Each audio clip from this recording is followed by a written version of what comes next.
നമസ്കാരം. ഉത്തരം ചാനലിലേക്ക് സ്വാഗതം. ഒരുപാട് കാര്യങ്ങൾ പറയാനുണ്ട്. മുഴുവൻ പറയാനാണെങ്കിൽ 50 മണിക്കൂർ വേണം. അത്രയൊന്നും ഞാൻ എടുക്കുന്നില്ല. പരമാവധി ചുരുക്കി അവതരിപ്പിക്കാനാണ് ഞാൻ ശ്രമിക്കുന്നത്. ഇന്ന് ഞാൻ ഈ വീഡിയോ ഇടാൻ കാരണം, രാവിലെ ഞാൻ പതിവ് പോലെ ലോകത്തിലെ പ്രധാനപ്പെട്ട ഡേറ്റകൾ ഒക്കെ ഒന്ന് നോക്കി. എല്ലാ ദിവസവും ആദ്യം ചെയ്യുന്ന പണി അതാണ്. അപ്പോൾ അതിനകത്ത് ഏറ്റവും ഞെട്ടിപ്പിക്കുന്ന ഒരു വിവരമുണ്ട്. അതുമായിട്ട് ബന്ധപ്പെട്ട് ഉള്ള കാര്യങ്ങളാണ് ഇതിനകത്ത് ഞാൻ പറയാൻ ഉദ്ദേശിക്കുന്നത്. എൻ്റെ വീഡിയോകളെല്ലാം പൊതുവെ ബോറിംഗ് ആണെന്ന് എനിക്ക് നന്നായിട്ട് അറിയാം. പക്ഷേ പറയാതിരിക്കാൻ പറ്റുന്നില്ല. അതുകൊണ്ടാണ് ഈ വീഡിയോ ചെയ്യുന്നത്. അതായത് ഡോളർ ഇൻഡെക്സ് 95.82 കുറഞ്ഞു. ഡോളർ ഇൻഡെക്സ് എന്ന് പറയുമ്പോൾ ലോകത്തിലെ പ്രധാനപ്പെട്ട രാജ്യങ്ങളുടെ കറൻസികളുമായിട്ട് ഡോളറിൻ്റെ മൂല്യം ആണ് ഈ ഡോളർ ഇൻഡെക്സ് എന്ന് പറയുന്നത്. അപ്പോൾ അത് ഏറ്റവും താഴ്ന്ന വിലയിൽ, അതായത് കഴിഞ്ഞ 5 വർഷത്തെ ഏറ്റവും താഴ്ന്ന വിലയിൽ വന്നിരിക്കുകയാണ്. 96.22 നേരത്തെയുള്ള ഒരു ഏറ്റവും കുറഞ്ഞ വാല്യൂ. അത് ഇന്നിപ്പോൾ രാവിലെ ഞാൻ നോക്കുമ്പോൾ 95.82 ആയി. അത് അതിലും താഴ്ന്ന ലെവലിലായിരുന്നു അതിന് മുമ്പ്. എങ്കിലും ഏകദേശം എന്തായാലും ഉറപ്പായിട്ടും 5 വർഷത്തെ ഏറ്റവും താഴ്ന്ന വിലയിലാണ് ഡോളർ ഇൻഡെക്സ് നിൽക്കുന്നത്. അപ്പോൾ നമ്മുടെ സുരാജ് വെഞ്ഞാറമൂട് പറഞ്ഞ കണക്ക്, നീ എന്ത് പറഞ്ഞാലും എന്തിനാടാ നീ അമേരിക്കയിലോട്ട് പോകുന്നത്, നീ ഇവിടെ നില്ലടാ. അതായത് ഈ പൊട്ടക്കിണറ്റിലെ തവളയായിട്ട് ഇവിടെ നിൽക്കണമെന്നാണ് സുരാജ് വെഞ്ഞാറമൂട് പറയുന്നത്. അപ്പോൾ നമുക്ക് അമേരിക്കയിലോട്ട് പോകണ്ട, നമുക്ക് കേരളത്തിലെ കാര്യം പറയാം. ഓക്കെ, കേരളത്തിലെ കാര്യം പറയുന്നതിന് ആരുടെ അനുവാദമൊന്നും വേണ്ടല്ലോ. 90% മലയാളി കുടുംബങ്ങളും കടക്കെണിയിലാണ്. ഓക്കെ, ഔദ്യോഗിക കണക്ക് തന്നെ 65% നബാർഡ് പുറത്തിറക്കിയ കണക്ക്. അത് പക്ഷേ നാഷണലൈസ്ഡ് ബാങ്കിൻ്റെയും സഹകരണ ബാങ്കുകളുടെയും കണക്കനുസരിച്ചാണ് ഈ 65% മലയാളി കുടുംബങ്ങളും കടക്കെണിയിലാണ് എന്നുള്ളത്. പക്ഷേ നാടൻ ബ്ലേഡുകാരുടെ കയ്യിൽ നിന്ന് കടമെടുത്ത മലയാളികളുടെ കണക്കും കൂടെ വരുമ്പോഴത്തേക്ക് അത് 90% കടക്കും. പക്ഷേ ഇതൊന്നും മലയാളി ചർച്ച ചെയ്യുന്നില്ല. ഒരു മാധ്യമവും, കേരളത്തിലെ ഒരു മാധ്യമവും ഈ വിഷയം ചർച്ച ചെയ്യുന്നില്ല. അതായത് കേരളത്തിലെ ഏതാണ്ട് 90% ഒന്നുമല്ല, ഏതാണ്ട് 100% പേരും കടക്കെണിയിലാണ്. അപ്പോൾ ഈ വിഷയം മനോരമയോ മാതൃഭൂമിയോ മാത്രമല്ല, കേരളത്തിലെ ഒരു TV മാധ്യമങ്ങളോ ചർച്ച ചെയ്യുന്നില്ല. പക്ഷെ ഞാനത് ഏറ്റവും വലിയ ഒരു വിഷയമായിട്ട് ഞാൻ കാണുന്നു.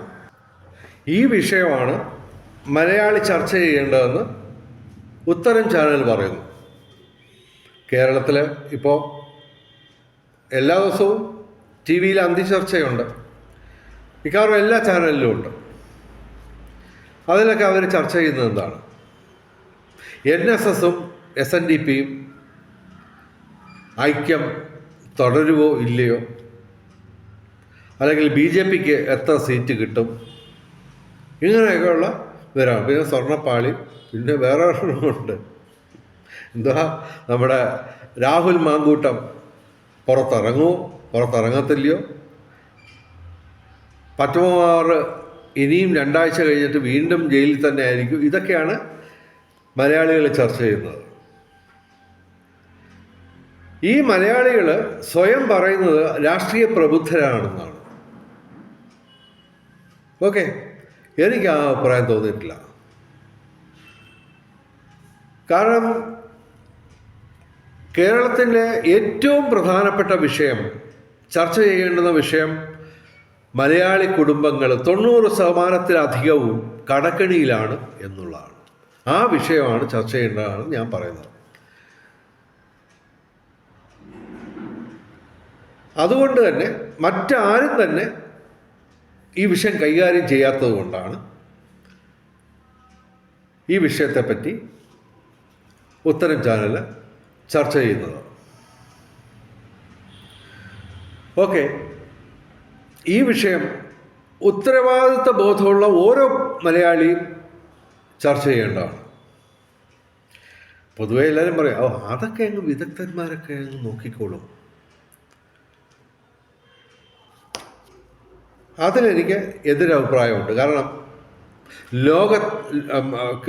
കേരളവും മലയാളികളും ഇന്ത്യയും ലോകവും ഇന്ന് നേരിടുന്ന പ്രശ്നങ്ങൾക്ക് ആർക്കും ഒരാൾക്കും പരിഹാരം പറയാൻ കഴിയുന്നില്ല. ഓക്കെ, അതായത് ഒരാൾക്കും പറയാൻ കഴിയില്ലെന്ന് പറയുന്നത് ലോകരാഷ്ട്ര നേതാക്കൾക്കോ സാമ്പത്തിക വിദഗ്ധർക്കോ ഈ ബഹളമൊക്കെ ഉണ്ടാക്കുന്ന മാധ്യമങ്ങൾക്കോ ഒന്നും തന്നെ ലോകം ഇന്ന് നേരിടുന്ന പ്രധാന പ്രശ്നങ്ങൾക്കൊന്നും തന്നെ പരിഹാരം അറിയില്ല എന്നുള്ളതാണ് യാഥാർത്ഥ്യം. ഇത് ഞാൻ പറയുന്നതല്ല, സുവ്യക്തമായിട്ട് വല്ലവർക്കും അറിയാമെങ്കിൽ പറയാം. ഇപ്പോൾ ലോകം നേരിടുന്ന ഏറ്റവും വലിയ പ്രശ്നം എന്ന് പറയുന്നത് ലോകം കൊടും പട്ടിണിയിലേക്ക് പോകുന്നു എന്നുള്ളതാണ്. ഇത് സാമ്പത്തിക വിദഗ്ധർ മുഴുവൻ പറഞ്ഞു കഴിഞ്ഞു. അതൊന്നും മലയാളി ചർച്ച ചെയ്യുന്നില്ല, അറിയുന്നില്ല. കാരണം മലയാള മാധ്യമങ്ങളൊന്നും ഇതൊന്നുമല്ല ചർച്ച ചെയ്യുന്നത്.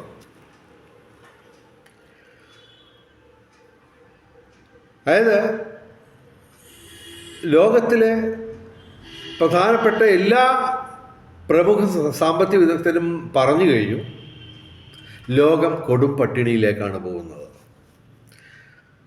ഔദ്യോഗികമായിട്ട് തന്നെ വേൾഡ് എക്കണോമിക് ഫോറം 2024 ജനുവരി 18 അവരുടെ ഒഫീഷ്യലായിട്ടുള്ള പത്രസമ്മേളനത്തിൽ അവർ പറഞ്ഞു, ലോകം മുഴുവൻ ശ്രീലങ്കയെ പോലെ അരാജകത്വവും കൊടും പട്ടിണിയിലേക്കും പോവുകയാണെന്നാണ്. അതിനു മുമ്പേ തന്നെ റോബർട്ട് കിയോസാക്കി, ഹാരി ഡെന്റ് തുടങ്ങിയ ഏറ്റവും പ്രശസ്തരായിട്ടുള്ള സാമ്പത്തിക വിദഗ്ധരെല്ലാവരും പറഞ്ഞു കഴിഞ്ഞു, ലോക സമ്പദ് വ്യവസ്ഥ സമ്പൂർണ്ണമായും തകർന്നു. റോബർട്ട് കിയോസാക്കി പറഞ്ഞത് ലോകത്തിലെ മുഴുവൻ ബാങ്കുകളും 100% ബാങ്കുകളും പൊളിയും. അതുപോലെ ഈ സാമ്പത്തിക വിദഗ്ധരൊക്കെ പറയുന്നത്, നിങ്ങൾ പട്ടിണി കിടക്കാൻ ശീലിക്കുക, പഠിക്കുക, ശാസ്ത്രീയമായി എങ്ങനെ പട്ടിണി കിടക്കാൻ പറ്റും എന്നുള്ളത് ആണ് ഓരോ സാമ്പത്തിക വിദഗ്ധർ പറയുന്നത്. ഏറ്റവും ഭയജനകമായ ഒരു അവസ്ഥയാണ് ലോക സമ്പദ് വ്യവസ്ഥ ഇന്ന് നേരിടുന്നത്. ഇത് മലയാളി ചർച്ച ചെയ്യുന്നില്ല. ഇങ്ങനൊരു പ്രശ്നം ഉണ്ടെന്ന് പോലും മലയാളിക്ക് അറിയില്ല. അങ്ങനെയുള്ളവരെ എങ്ങനെ നമുക്ക് രാഷ്ട്രീയ പ്രബുദ്ധരെന്ന് വിളിക്കാൻ പറ്റും? അതായത് ലോകരാജ്യങ്ങളുടെ മൊത്തം കടം 31,000 ലക്ഷം കോടി രൂപ. ഏകദേശം GDP എന്ന് പറയുന്നത് 10,000 ലക്ഷം കോടി രൂപ. അപ്പോൾ ഡെപ്റ്റ് ടു GDP റേഷ്യോ 380 കടന്ന് 385 കടന്നു നിൽക്കുകയാണ്. 385% എന്ന് നമുക്ക് ഉറപ്പിക്കാം. ഇപ്പോൾ ഏകദേശം ഔദ്യോഗികമായിട്ട് തന്നെ അത് 324% കടന്നു കഴിഞ്ഞു. അത് പക്ഷേ കഴിഞ്ഞ മാർച്ചിലെ കണക്കാണ്, 2025 മാർച്ചിലെ കണക്കാണത്. ഇപ്പോൾ ഏകദേശം 385% കടന്നിരിക്കുന്നു ഡെപ്റ്റ് ടു GDP റേഷ്യോ. ഈ കാര്യം ഏറ്റവും ബേസിക്, അതായത് ഈ ഡെപ്റ്റ് ടു GDP റേഷ്യോ എന്ന് പറയുന്ന ആ സാങ്കേതിക പദം തന്നെ എത്ര മലയാളികൾ കേട്ടിട്ടുണ്ട്? എന്താണ് അതിൻ്റെ പ്രാധാന്യം? അതായത് ഏതൊരു രാജ്യത്തിൻ്റെയും മാത്രമല്ല, ഓരോ കമ്പനികളുടെയൊക്കെ കണക്ക് എടുക്കുമ്പോൾ ഏറ്റവും ആദ്യം നോക്കേണ്ടത് ഇതാണ്, ഡെപ്റ്റ് ടു GDP റേഷ്യോ ആണ്. GDP എന്ന് പറയാൻ ഒറ്റ വാക്കിൽ നമുക്ക് വരുമാനം എന്ന് പറയാം. ഓക്കെ, ഡെപ്റ്റ് കടം. ഓക്കെ, അതായത് സാമ്പത്തിക വിദഗ്ധർ പറയുന്നത് 100 കോടി ആസ്തിയുള്ള ഒരാൾ ഒരിക്കലും 90 കോടിയിലധികം കടമെടുക്കാൻ പാടില്ല എന്നാണ്. അതിപ്പോൾ ലോകരാജ്യങ്ങളുടെ മൊത്തം കടവും GDPയും കണക്കാക്കുമ്പോൾ ഈ 90% മാത്രമേ പാടുള്ളൂ എന്ന് സാമ്പത്തിക വിദഗ്ധർ പറയുന്ന ഈ ഡെപ്റ്റ് ടു GDP റേഷ്യോ 385% കടന്നിരിക്കുന്നു. ഈ വിഷയം എത്ര മലയാളികൾക്കറിയാം? ഇങ്ങനൊരു വിഷയം ഉണ്ടെന്ന് എത്ര മലയാളികൾക്കറിയാം? ഉറപ്പിച്ച് ഞാൻ പറയുന്നു, മലയാളികൾക്ക് യാതൊരു രാഷ്ട്രീയ ബോധമോ സാമൂഹ്യ ബോധമോ ലോകപരിചയമോ ഇല്ല എന്ന് തന്നെയാണ് സുവ്യക്തമായിട്ട് ഞാൻ പറയുന്നു. ഏറ്റവും മിനിമം ഏറ്റവും അടിസ്ഥാനപരമായിട്ടുള്ള കാര്യമാണിത്. ഇത് മലയാളിക്ക് അറിയില്ല, കേട്ടിട്ട് പോലും ഇല്ല. ഇങ്ങനൊരു വിഷയമുണ്ടെന്ന് പോലും അറിയില്ല. ഇത് മാത്രമല്ല, നിരവധി പ്രോബ്ലംസ് വേറെയുണ്ട്. എങ്കിലും ഏറ്റവും അടിസ്ഥാന പ്രശ്നം ഇത് തന്നെയാണ്. കടക്കെണിയിലാണ് ലോകം മുഴുവൻ. മലയാളികൾ കടക്കെണിയിലാണെന്ന് ഞാൻ പറഞ്ഞു, അതിൻ്റെ കണക്ക് ഞാൻ പറഞ്ഞു. മലയാളികൾ മാത്രമല്ല, ലോകം മുഴുവൻ, അതായത് ഈ മനുഷ്യവംശം കടക്കെണിയിലാണ്. ഇതിനൊരു പരിഹാരം പറയുക. നിങ്ങൾക്ക് പറയാൻ പറ്റുമെങ്കിൽ ഞാൻ മാറി നിൽക്കാം. ഓക്കെ, ലോകത്തിലെ മുഴുവൻ രാഷ്ട്ര നേതാക്കളെയും മുഴുവൻ സാമ്പത്തിക വിദഗ്ധരെയും മുഴുവൻ മാധ്യമ പ്രവർത്തകരെയും ഞാൻ ജീസസ് സാംബശിവൻ വെല്ലുവിളിക്കുന്നു. ഈ കടക്കെണിയിൽ നിന്ന് രക്ഷപ്പെടാൻ ഒരു മാർഗം പറയുക. നിങ്ങൾ പറയുകയാണെങ്കിൽ ഞാൻ മാറി നിൽക്കാം. അത് മാത്രമല്ല, നിങ്ങൾ പറയുകയും ഈ പ്രശ്നം പരിഹരിക്കുകയും ചെയ്യുകയാണെങ്കിൽ ഞാൻ മാറി നിൽക്കാം. അത് മാത്രമല്ല, എനിക്ക് 2-3 യൂട്യൂബ് ചാനലുണ്ട് ഇതുൾപ്പെടെ. അതെല്ലാം ഡിലീറ്റ് ചെയ്യാം. ഓക്കെ, വാക്ക് പറയാണ്, വെല്ലുവിളിച്ചിട്ട് വാക്ക് പറയാണ്. നിങ്ങൾക്ക് ആർക്കെങ്കിലും ഒരാൾക്ക്, ഏതെങ്കിലും ഒരു രാഷ്ട്ര നേതാവിനോ ഏതെങ്കിലും ഒരു സാമ്പത്തിക വിദഗ്ധനോ ഏതെങ്കിലും ഒരു മലയാളിക്കോ അല്ലെങ്കിൽ ലോകത്തിലെ 826 കോടി ജനങ്ങളുണ്ട്, അവരിൽ ആർക്കെങ്കിലും ഒരാൾക്ക് ഇതിൻ്റെ പരിഹാരം, സമ്പൂർണവും ശാശ്വതവുമായ പരിഹാരം പറയാൻ പറ്റുമെങ്കിൽ ഞാൻ മാറി നിൽക്കാം. നിങ്ങൾ പറയാം.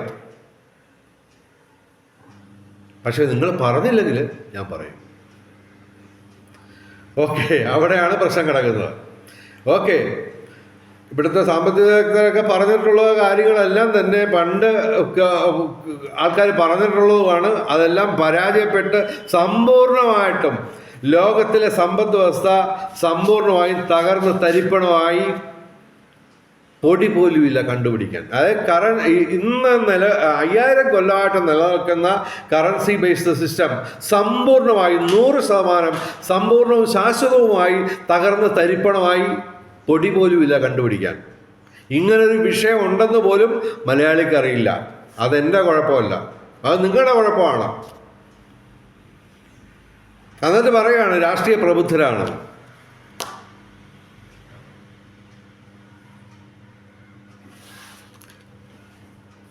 അപ്പോൾ ഏകദേശം കാര്യങ്ങളൊക്കെ പറഞ്ഞു ഞാൻ. പിന്നെ ഈ ബാങ്കിൻ്റെ കാര്യം, ബാങ്ക് പൊളിയും എന്ന് റോബർട്ട് കിയോസാക്കി പറഞ്ഞു കഴിഞ്ഞു. 1.25 വർഷത്തിന് മുമ്പ് തന്നെ പറഞ്ഞു കഴിഞ്ഞു. ലോകത്തിലെ മുഴുവൻ ഏകദേശം 10,342 ബാങ്കുകളും അതിൻ്റെ ബ്രാഞ്ചുകളുമാണ് ലോകത്തുള്ളത്. അതിൽ 100% ബാങ്കുകളും പൊളിയുമെന്നാണ് റോബർട്ട് കിയോസാക്കി പറഞ്ഞത്. ഇപ്പോഴത്തെ കണ്ടീഷനിൽ ഏകദേശം 90%-ലധികം ബാങ്കുകളും കടക്കെണിയിലാണ്. അതായത് അവരുടെ ആസ്തിയേക്കാൾ കൂടുതലായി അവരുടെ ബാധ്യതകളെല്ലാം. ഇപ്പോൾ ഇന്ത്യയിലെ ബാങ്കുകൾ, സ്റ്റേറ്റ് ബാങ്ക് ഓഫ് ഇന്ത്യ ഏകദേശം 20,000 കോടിയിലധികം കൊണ്ടാണ് അതിൻ്റെ ലാഭം കഴിഞ്ഞ സാമ്പത്തിക വർഷം. അതുൾപ്പെടെ പൊളിയുമെന്നാണ് റോബർട്ട് കിയോസാക്കി പറഞ്ഞേക്കുന്നത്.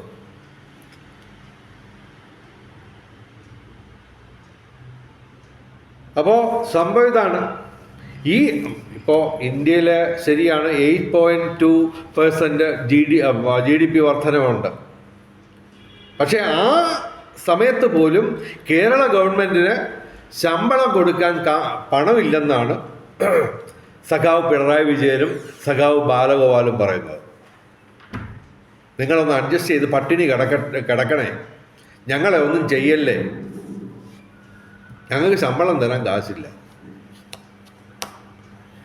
ഏകദേശം 31,000 കോടി രൂപയാണ് ജനുവരി, ഫെബ്രുവരി, മാർച്ച് മാസങ്ങളിലേക്ക് കേരള ഗവൺമെൻറ്റിന് വേണ്ടത്. പക്ഷെ അതിൻ്റെ പകുതി പോലും ഇവർക്ക് സംഘടിപ്പിക്കാൻ ഒക്കില്ല. കടമെടുക്കുന്നതിനൊക്കെ ഒരു പരിധിയുണ്ട്. അതുകൊണ്ടാണ് കേന്ദ്ര ഗവൺമെൻറ് കൂടുതൽ കടമെടുക്കാൻ പാടില്ലെന്ന് കേരള ഗവൺമെൻറ്റിനൊക്കെ പറഞ്ഞേക്കുന്നത്. കടമെടുക്കാൻ അങ്ങ് അനുവദിച്ചു കഴിഞ്ഞാൽ ഇവർ കടമെടുത്ത് ശമ്പളമൊക്കെ കൊടുക്കും. ശരി, പോട്ടെ, ഏകദേശം ഫെബ്രുവരിയിലോ മാർച്ചിലോ ശമ്പളം മുടങ്ങും. ശരി, അതിനുശേഷം ഏപ്രിൽ 1 തൊട്ട് വീണ്ടും ഇവർക്ക് കടമെടുക്കാം. പക്ഷെ അതും ഏതാണ്ട് ഏപ്രിൽ 1 ശേഷം 3-4 മാസത്തേക്ക് പിടിച്ചു നിൽക്കാൻ ഒക്കുകയുള്ളൂ. പിന്നെയും പ്രശ്നം വരാൻ പോവുകയാണ്. അത് ഇപ്പം തന്നെ പ്രോബ്ലമായി. അപ്പോൾ ഈ രാജ്യങ്ങളുടെയൊക്കെ മറ്റ് രാജ്യങ്ങളുടെയൊക്കെ അവസ്ഥ എന്താണ്? ആ രാജ്യങ്ങളെല്ലാം തകരുമ്പോൾ ഇന്ത്യയും തകരുക തന്നെ ചെയ്യും, 100% ഉറപ്പാണ്. അപ്പോൾ ഇതിനൊരു പരിഹാരം കണ്ടുപിടിച്ചേ വെക്കുള്ളൂ. ഇങ്ങനൊരു വിഷയം മലയാളിക്ക് അറിയില്ലെന്ന് വിചാരിച്ചിട്ട് അങ്ങനെ ഒരു പ്രശ്നം ഇല്ലെന്നല്ല. മലയാളിക്ക് അത് അറിയില്ല. ഈ അറിവില്ലാത്തവരെ കുറിച്ച് എന്തൊക്കെയാണ് പറയുന്നതെന്നുള്ളത് നിങ്ങൾ തന്നെ തീരുമാനിക്കുക. ഞാൻ പറയുന്നില്ല, കാരണം നിങ്ങളെല്ലാവരെയും ബാധിക്കുന്ന കാര്യമാണ്. എല്ലാവരെയും ഞാൻ അടത്തിന് ആക്ഷേപിച്ചെന്ന് പറഞ്ഞ് നമുക്ക് അതിന് പരാതി വരണ്ട. ഏറ്റവും ബേസിക് ആയിട്ടുള്ള കാര്യങ്ങൾ പോലും മലയാളിക്ക് അറിഞ്ഞുകൂടാ. അപ്പോൾ ഇതിനൊരു പരിഹാരം എന്താണ്? കടക്കണിയിലാണ് മലയാളികളും ലോകവും. പരിഹാരം പറയുക. ഞാൻ എഴുന്നേറ്റ് മാറി നിൽക്കുക, ഇങ്ങോട്ട് വന്നേരി എന്നിട്ട് പറ. ആർക്കും അറിയില്ലത്. എന്താ ചെയ്യും? ഏകദേശം ഇപ്പോൾ നമ്മുടെ സ്വരാജ് വെഞ്ഞാറമൂട് ക്ഷമിക്കുക, ഞാൻ വീണ്ടും അമേരിക്കയിൽ നിന്ന് തുടങ്ങിയാണ്. കാരണം ലോകത്തിലെ ഏറ്റവും കൂടുതൽ GDP ഉള്ള രാജ്യമാണ് അമേരിക്ക. $31.1 ട്രില്യൺ അവരുടെ GDP. ഓക്കെ, ഇന്ത്യയുടേത് വെറും $4.1 ട്രില്യൺ മാത്രമാണ്. ഇന്ത്യയുടെയും കാട്ടിലും 8 ഇരട്ടി GDP ഉള്ള രാജ്യമാണ്. ആ രാജ്യം തകരുമെന്ന് 100% ഉറപ്പായി കഴിഞ്ഞു. അവരുടെ കടം എത്രയാണ്? $38.662 ട്രില്യൺ. ഏകദേശം 3,500 ലക്ഷം കോടി രൂപയാണ് അമേരിക്കയുടെ കടം. അവരുടെ GDP $31.1 ട്രില്യൺ. ഓക്കെ, അവരുടെ ഡെപ്റ്റ് ടു GDP റേഷ്യോ 124.3%.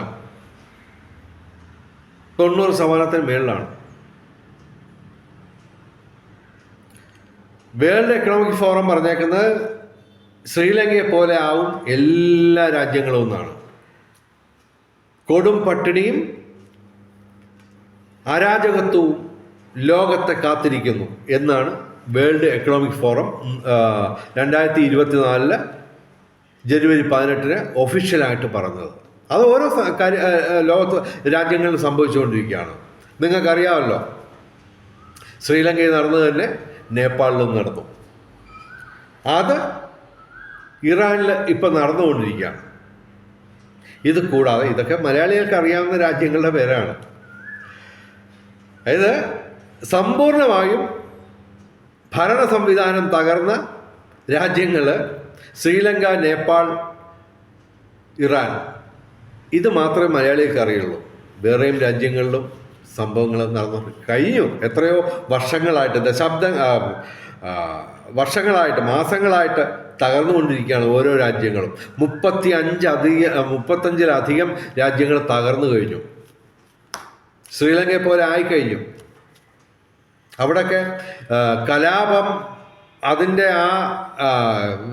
ശ്രീലങ്കയിൽ നടന്ന അതേ രീതിയിൽ നടന്നില്ലെങ്കിലും ഒരു പരിധിവരെ അങ്ങനൊക്കെ തന്നെ സംഭവിച്ചു കഴിഞ്ഞിരിക്കുന്നു. മൊറോക്കോ, ജോർജിയ തുടങ്ങിയ രാജ്യങ്ങളിൽ, കൂടാതെ വെനിസുലയിൽ ഇപ്പോൾ അമേരിക്ക അധികാരം പിടിച്ചേക്കുക. വെനിസുലയിലും ഗ്രീസിലും ഒക്കെ ഇത് സംഭവങ്ങളാണ് നടക്കുന്നത്. ഇതുപോലുള്ള സംഭവങ്ങളൊക്കെയാണ് നടക്കുന്നത്. അർജൻറ്റീന, ടർക്കി, ബ്രസീൽ, അങ്ങനെയുള്ള രാജ്യങ്ങളിലെല്ലാം ഇതുപോലുള്ള പ്രശ്നങ്ങളായ ഭരണ സംവിധാനം തകർന്നിരിക്കുന്നു. അവിടെ എല്ലാം തന്നെ ഈ ഡെപ്റ്റ്, അതായത് ലോകത്തിലെ മിക്കവാറും 99% രാജ്യങ്ങളിലും ഡെപ്റ്റ് ടു GDP റേഷ്യോ 90% കടന്നിരിക്കുന്നു. ഇന്ത്യയിലെ ഇപ്പോൾ ഇന്നത്തെ രാവിലത്തെ കണക്കനുസരിച്ച് 91% ഉള്ളൂ. പക്ഷേ ഇടയ്ക്ക് അത് 94 ആയിരുന്നു ഇന്ത്യയുടെ ഡെപ്റ്റ് ടു GDP റേഷ്യോ. ഓക്കെ, അപ്പോൾ എന്നിട്ട് ലോകത്തിലെ ഏറ്റവും കൂടുതൽ GDP ഉള്ള ആദ്യത്തെ 7 രാജ്യങ്ങളുടെ കണക്ക് നോക്കുമ്പോൾ ഇന്ത്യയും ജർമ്മനിയും ഒഴിച്ച് ബാക്കി എല്ലാ രാജ്യങ്ങളുടെയും അമേരിക്ക, ജപ്പാൻ്റെത് 295% ആയി കഴിഞ്ഞു ഡെപ്റ്റ് to GDP ratio. Okay, Japan, America, ചൈനയുടെ 104%. ഓക്കെ, അതുപോലെ തന്നെ ഫ്രാൻസ്, ഇംഗ്ലണ്ട് തുടങ്ങി ആദ്യത്തെ ടോപ്പിൽ നിൽക്കുന്ന 7 രാജ്യങ്ങളിൽ ജർമ്മനിയുടെ മാത്രമാണ് 85%. അതിൻ്റെ തൊട്ട് മേളിൽ നിൽക്കുന്നു ഇന്ത്യ 91%. ബാക്കിയെല്ലാം 100 മേളിലാണ്, 100% കൂടുതലാണ്. ജപ്പാന് ഇപ്പോൾ ഒരു രാജ്യങ്ങളും ലോകത്തിലെ ഒരു ഇൻസ്റ്റിറ്റ്യൂഷനും കടം കൊടുക്കുന്നില്ല, കടം കൊടുക്കാത്ത അവസ്ഥ. അമേരിക്ക അത് തന്നെ. അമേരിക്കയിൽ ബോണ്ട് വിൽപ്പനയ്ക്ക് വെച്ചിട്ട് ആരും വാങ്ങിക്കുന്നില്ല, ലോകത്ത് ആരും വാങ്ങിക്കുന്നില്ല. അപ്പോൾ അമേരിക്ക വീണ്ടും ഷട്ട് ഡൗൺ ചെയ്യാൻ പോകുന്നുള്ള ന്യൂസ് വന്നു കഴിഞ്ഞു. അപ്പോൾ ചുരുക്കത്തിൽ ലോക രാജ്യങ്ങളെല്ലാം തകർന്നു തരിപ്പണമായി. ഇത് മലയാളിക്ക് അറിയുന്നില്ല. മലയാളി പോട്ടെ, ലോക രാജ്യങ്ങളെ വിടൂ. കേരളത്തിലെ ഈ 90% വരുന്ന കടക്കണിയിൽപ്പെട്ട കുടുംബങ്ങളെക്കുറിച്ച് ഇവരാരും ചർച്ച ചെയ്യുന്നില്ല. അങ്ങനെ എല്ലാവരും അങ്ങ് വായും വളർന്ന് നടന്നാൽ ശരിയാവത്തില്ല. കാരണം ഈ ലോകം തകർന്നാൽ ലോകരാജ്യങ്ങൾ തകരുമെന്നുള്ളത് 100% ഉറപ്പായി കഴിഞ്ഞു. കൊടും പട്ടിണിയും അരാജകത്വവും ഇപ്പോൾ ഏത് നിമിഷവും അമേരിക്കയിലും അത് സംഭവിക്കാൻ പോകും. ചിലപ്പോൾ ആഴ്ചകൾക്കുള്ളിൽ പല കാര്യങ്ങൾ വെച്ച് അവിടെയും കുറേ നാളായിട്ട് നടക്കുകയാണ്. അപ്പോൾ സംഭവം ഇതാണ്, ലോകം കടക്കിണിയിലാണ്. അതിനൊരു പരിഹാരം പറയണം.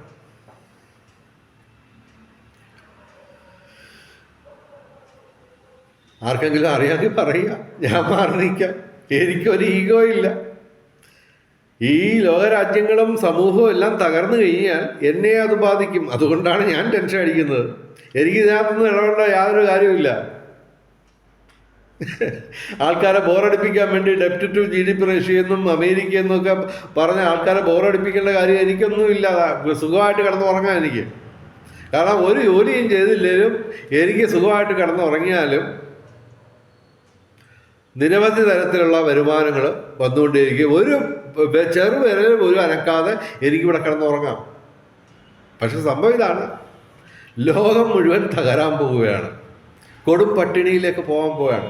എൻ്റെ ഒരു സുഹൃത്ത് ശ്രീ രാധാകൃഷ്ണൻ, IREയിൽ ജോലി ചെയ്യുന്ന രാധാകൃഷ്ണൻ പറഞ്ഞു,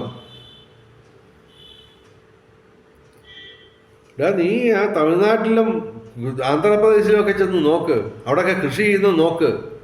പിന്നെ എങ്ങനെയാണ് കൊടും പട്ടിണി വരുന്നത്? കൊടും പട്ടിണി വരുന്നതെന്ന് പറഞ്ഞത് ഞാനല്ല, സാമ്പത്തിക വിദഗ്ധരാണ്. അതിനെ വിശകലനം ചെയ്ത് ഞാൻ പറയാം.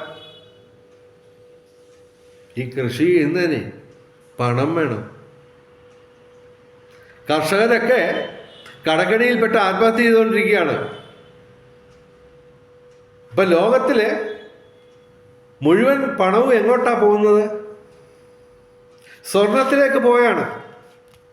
സ്വർണത്തിന് വില കൂടുന്നത് പലരും വിചാരിക്കുന്ന പോലെ ഇവിടുത്തെ ജ്വല്ലറിയിലെല്ലാം ആളുകൾ കിടന്ന് തിങ്ങിക്കൂടി അതിന് ഡിമാൻഡ് കൂടി സ്വർണം വാങ്ങിക്കുന്നതുകൊണ്ടല്ല. മറിച്ച് ലോകരാജ്യങ്ങളും ബാങ്കുകളും ഇൻവെസ്റ്റേഴ്സും വാങ്ങിക്കൂട്ടുന്നു സ്വർണം. എന്തുകൊണ്ട്? അതിന് ഡിമാൻഡ് കൂടുന്നു. എന്തുകൊണ്ട്? ഉത്തരം ലളിതമാണ്. ലോക സമ്പദ് വ്യവസ്ഥ സമ്പൂർണമായും തകർന്നിരിക്കുന്നു. അതുകൊണ്ടാണ് സുരക്ഷിത നിക്ഷേപം എന്നുള്ള നിലയിൽ സ്വർണത്തിൻ്റെ പുറത്ത് ആൾക്കാർ കൊണ്ടുവന്ന് പണം നിക്ഷേപിക്കുന്നത്.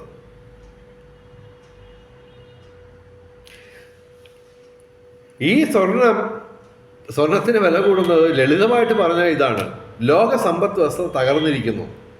ലോകത്തിൽ 5000 കൊല്ലമായിട്ട് നിലനിന്നിരുന്ന കറൻസി ബേസ്ഡ് സിസ്റ്റം സമ്പൂർണമായും ശാശ്വതമായും തകർന്നു തരിപ്പണമായി. പൊടി പോലും ഇല്ല കണ്ടുപിടിക്കാൻ. ഇതൊന്നും മലയാളി അറിയുന്നില്ല.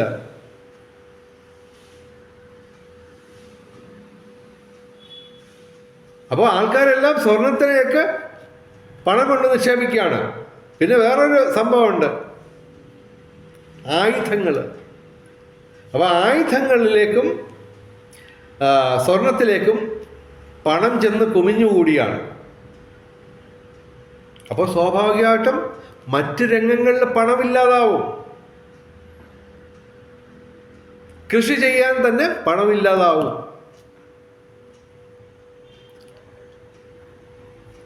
ഇത് മനസ്സിലാക്കാൻ വലിയ എക്കണോമിക്സ് ഒന്നും പഠിക്കണമെന്നില്ല. ഒരുപാട് കോമൺ സെൻസ് വെച്ച് ചിന്തിക്കാം. സ്വർണത്തിലേക്കും ആയുധങ്ങളിലേക്കും പണം കുമിഞ്ഞുകൂടുന്നു.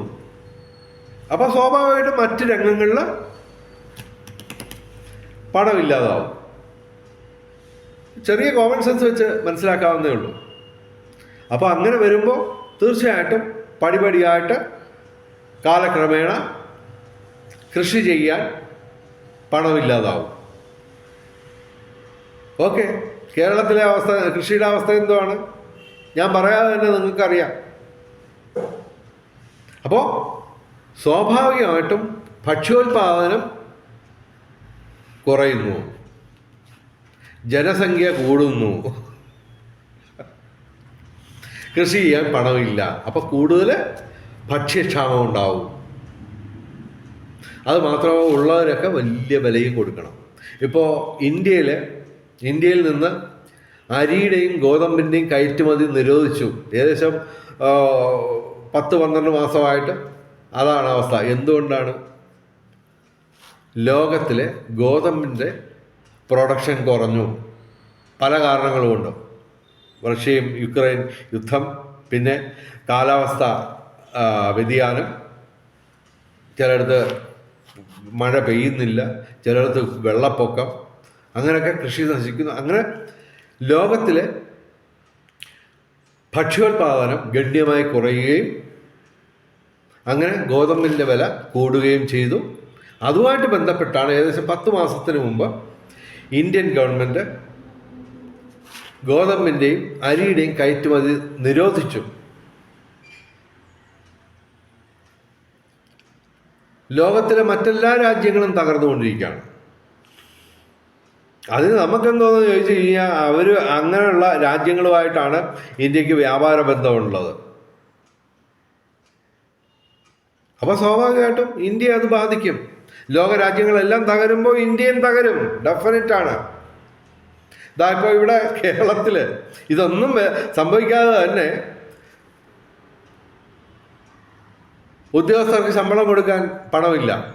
അതൊരു ജൂൺ, ജൂലൈ, ഓഗസ്റ്റ് മാസം ഒക്കെ ആകുമ്പോഴത്തേക്ക് വീണ്ടും ഗുരുതരമാവും പ്രശ്നം. അതിനുള്ളിൽ തന്നെ ഈ ലോകം തകർന്ന് തരിപ്പണമാവുകയും ചെയ്യും. ഇതെല്ലാം കൂടെ ഒരുമിച്ച് ഒരു ജൂൺ, ജൂലൈ, ആഗസ്റ്റ് മാസത്തിൽ കേരളത്തിലെ ഗവൺമെൻറ് ആയി കഴിഞ്ഞു. അത് കൂടുതൽ ഗുരുതരമായിട്ട് ഇവർക്ക് ശമ്പളം കൊടുക്കാൻ കാശില്ലാതാവും. അപ്പോൾ ഉദ്യോഗസ്ഥർക്ക് ശമ്പളം കൊടുത്തില്ലെങ്കിൽ അവർക്ക് ബാങ്കുകളിൽ EMI അടയ്ക്കാൻ കാശ് കാണില്ല. പലചരക്ക് കടയിൽ കൊടുക്കാൻ കാശ് കാണത്തില്ല. അപ്പോൾ EMI ഈ ഉദ്യോഗസ്ഥരെ അടച്ചില്ലെങ്കിൽ ബാങ്കുകൾ പൊളിയും. വലിയ പ്രശ്നമാണിത്. അതുപോലെ ഈ പലചരക്ക് കടയിൽ കാശ് കൊടുത്തില്ലെങ്കിൽ പലചരക്ക് കടക്കാരും പൊളിയും. അത് മാത്രമല്ല, മറ്റ് രംഗങ്ങളിലേക്ക് അത് വ്യാപിക്കും. ഇതെല്ലാം മാലപ്പടക്കം പൊട്ടുന്ന ഒരു സ്ഥലത്ത് നിന്ന് പൊട്ടി തുടങ്ങി കഴിഞ്ഞു, ഇനി അത് മുഴുവൻ പൊട്ടും, 100% ഉറപ്പാണ്. അപ്പം ഇതെല്ലാം വെച്ചിട്ടാണ് ഞാൻ പറയുന്നത്, കേരളത്തിലും ഇന്ത്യയിലും ലോകത്തും എല്ലായിടത്തും കൊടും പട്ടിണിയും അരാജകത്വവും വരാൻ പോകുന്നു. ഇതിനൊരു പരിഹാരം എന്താണ്? ഇതിപ്പോൾ സ്വർണത്തിന് വില കൂടുന്നത് നമ്മുടെ ഇവിടുത്തെ കുടുംബങ്ങൾക്ക് കല്യാണത്തിന് സ്വർണം മേടിക്കാൻ പൈസ കൂടുതൽ അതല്ല പ്രശ്നം. മറിച്ച് സ്വർണത്തിന് വില കൂടുന്നതിന് അതല്ല പ്രധാന പ്രശ്നം. ഈ കുടുംബങ്ങൾക്ക് കല്യാണം നടത്താൻ സ്വർണം മേടിക്കാൻ കാശ് അതല്ല പ്രശ്നം. മറിച്ച് ലോക സമ്പദ് വ്യവസ്ഥ തകർന്നിരിക്കുന്നു. അപ്പോൾ അതുമായിട്ട് ബന്ധപ്പെട്ട് ആണ് സ്വർണത്തിന് ആൾക്കാർ ഇൻവെസ്റ്റ് ചെയ്യുന്നത്. അപ്പോൾ ചുരുക്കത്തിൽ സ്വർണത്തിന് വില കൂടുന്നത് കൊണ്ട് നമ്മൾ ഭയക്കേണ്ടത് ഇതാണ്, ഇത് മനസ്സിലാക്കേണ്ടത് ഇതാണ്. ലോക സമ്പദ് വ്യവസ്ഥ കൂടുതൽ ഓരോ സെക്കൻഡിലും ഗുരുതരമായ സ്ഥിതിവിശേഷത്തിലേക്ക് പോകുന്നു. സമ്പൂർണ്ണമായിട്ടും അത് തകർന്നിരിക്കുന്നു.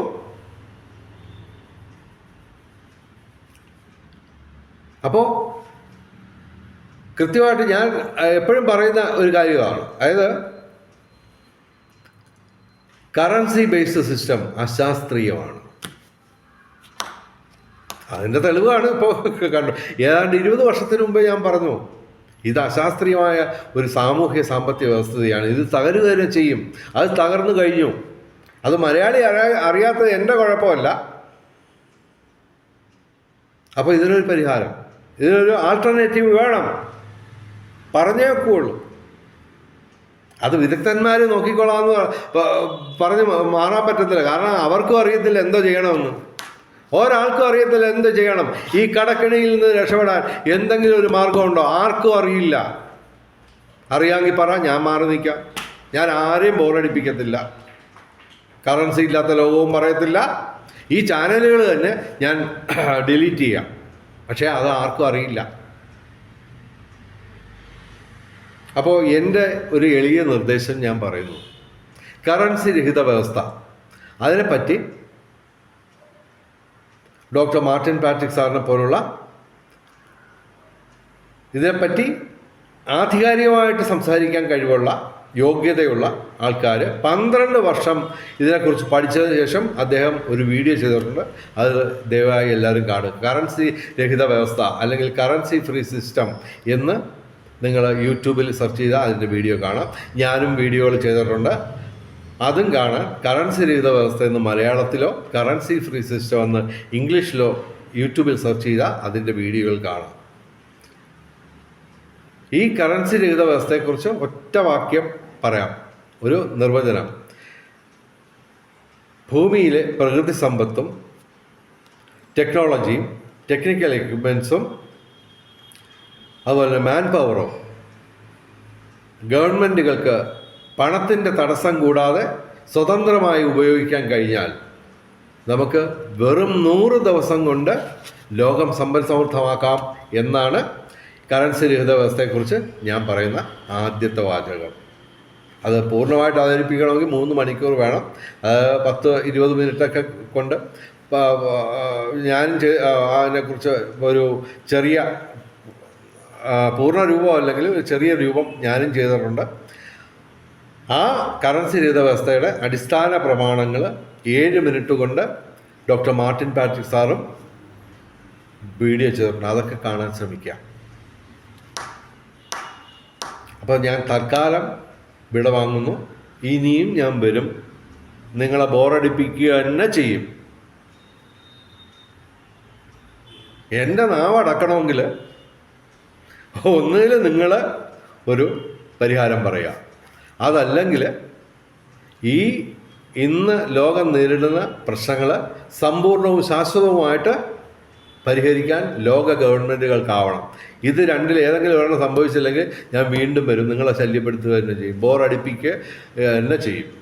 തൽക്കാലം വിരമിക്കുന്നു. നമസ്കാരം, ശുഭദിനം.